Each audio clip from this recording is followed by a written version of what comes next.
Olá, está começando um boletim de notícias. Hoje sou eu, Vanessa Brolo, quem te faz companhia. O Papa Francisco voltou a pedir pela paz na Ucrânia. Foi no fim de semana, diante de milhares de fiéis na Praça São Pedro. O Papa Francisco se somou às vozes que pedem pelo fim da guerra na Ucrânia. O pontífice se dirigiu neste domingo aos fiéis reunidos na Praça São Pedro, no Vaticano, para a oração do Ângelus. Francisco pediu especialmente pela cidade portuária de Mariupol, atacada gravemente por tropas russas e onde organizações alertam para uma situação humanitária desesperadora. Diante da barbárie da matança de crianças, pessoas inocentes e civis indefesos, não há razões estratégicas. A única coisa a se fazer é deter o inaceitável ataque armado antes que as cidades sejam reduzidas a cemitérios.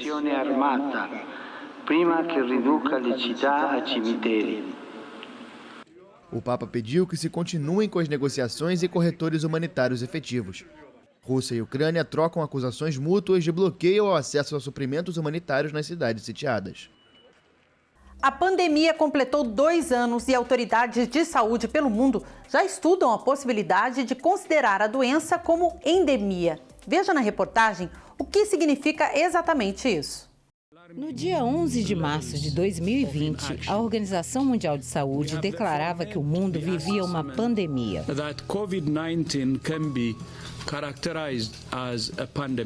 Na época, eram 118 mil infecções com pouco mais de 4.200 mortes. A maioria na China, onde a doença surgiu. O termo pandemia, ao qual a população do século XXI não estava muito acostumada, significa que uma enfermidade já se disseminou por diversos países ou continentes, tornando-se então uma ameaça global. E realmente era. Em 2 anos, a Covid-19 causou cerca de 450 milhões de infecções e matou mais de 6 milhões de pessoas no mundo. A última grande pandemia que o mundo conheceu foi a da gripe espanhola, causada pelo vírus H1N1 um século atrás. Estima-se que entre 30 e 50 milhões de pessoas tenham morrido. Uma pandemia pode começar com um surto, que é a disseminação localizada de uma doença ou epidemia, quando há o aparecimento de surtos localizados em diversas regiões, mas sem atingir uma escala global. Desde o fim do ano passado, com a redução do número de casos e mortes no mundo, alguns países como o Reino Unido e a França decidiram que a Covid-19 não seria mais encarada como uma pandemia e começaria a ser tratada como uma endemia.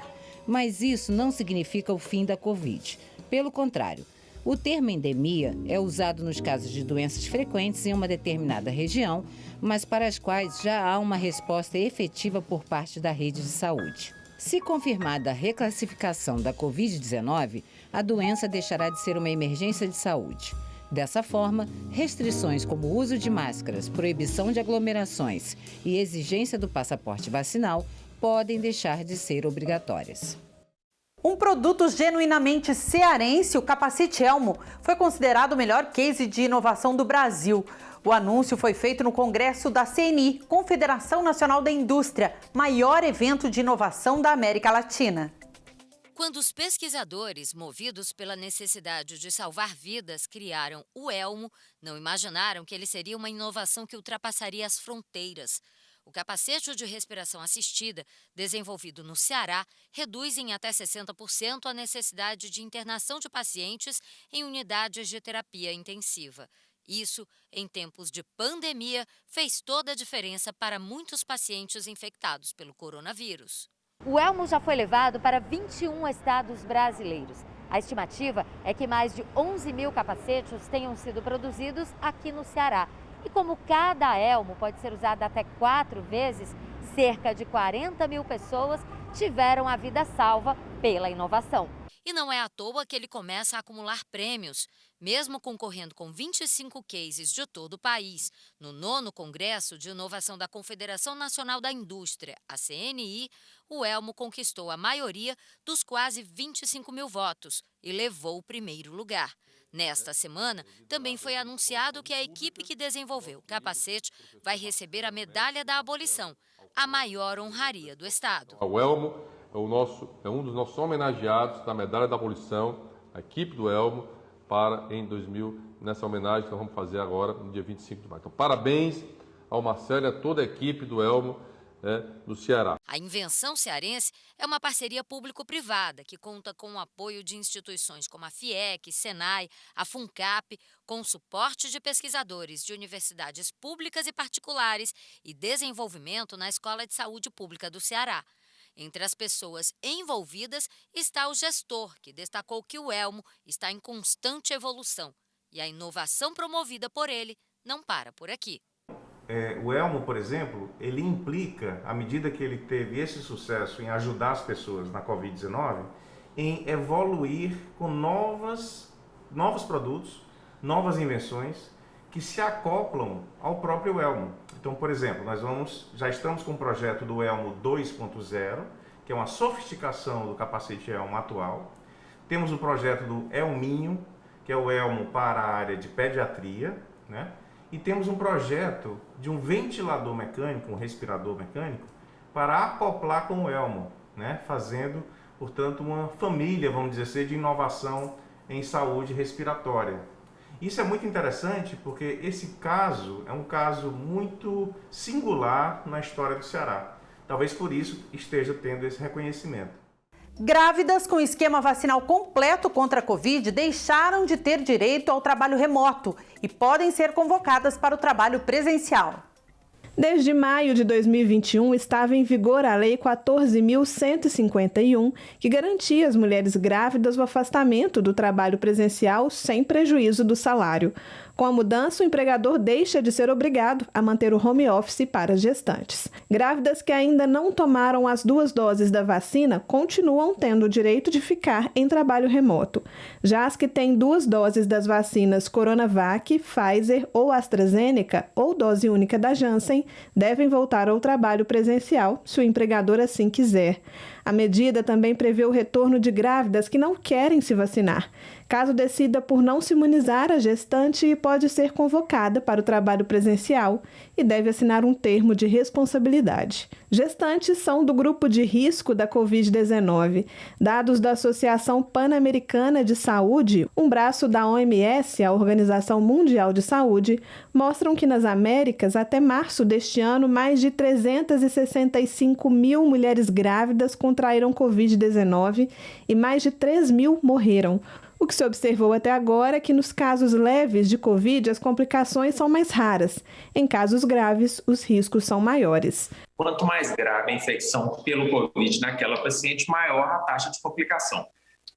Então, os pacientes que têm a doença mais grave têm maior ocorrência de pré-eclâmpsia, de parto prematuro, entre outras complicações. Mário é coordenador na UFMG de um amplo estudo sobre Covid na gestação, encomendado pela Organização Mundial de Saúde.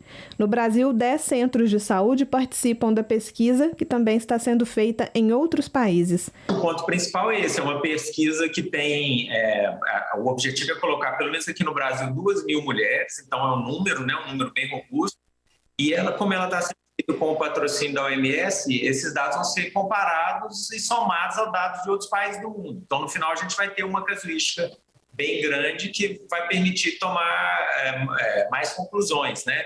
E não é uma pesquisa só observacional, a gente tem exames também. Então, a gente vai ter um banco de dados, de exames, que a gente pode utilizar para depois investigar outras coisas, se surgirem novas informações no futuro.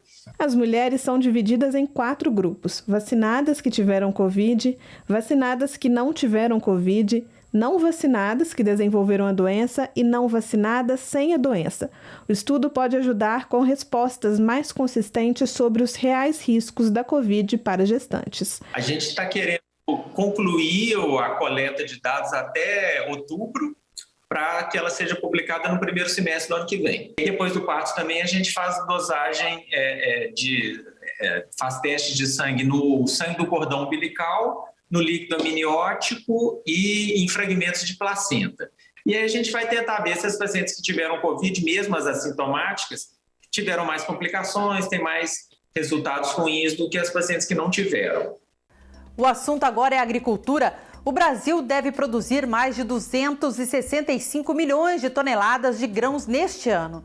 A estimativa é da Companhia Nacional de Abastecimento, CONAB. As estimativas para a safra 2021-2022 apontam para um crescimento superior a 10 milhões de toneladas em relação ao ciclo anterior. A produção de grãos na safra atual deve chegar a 265 milhões e 700 mil toneladas. O levantamento feito pela Conab aponta ainda para um aumento de 4,3% na área a ser plantada, 3 milhões de hectares a mais em relação à safra anterior, com destaque para o aumento da área plantada de soja e de milho. Apesar da expectativa de aumento na colheita, houve perda na produção de 0,9% sobre a última estimativa, divulgada em janeiro deste ano. A queda é reflexo da estiagem que afetou principalmente os estados da região sul do país e o centro-sul de Mato Grosso do Sul. Há uma perda de 2,7 milhões de toneladas na safra da soja, ainda decorrente da forte estiagem nos estados da região sul do país e no centro-sul de Mato Grosso do Sul. Além disso, também é importante nós falarmos que houve uma redução de 217,1 mil toneladas na safra de arroz, em decorrência à falta de água para irrigação e das altas temperaturas, principalmente no estado do Rio Grande do Sul. O conflito entre Ucrânia e Rússia também foi tema da apresentação da Conab. Em 2021, 22% dos fertilizantes usados no Brasil vieram da Rússia.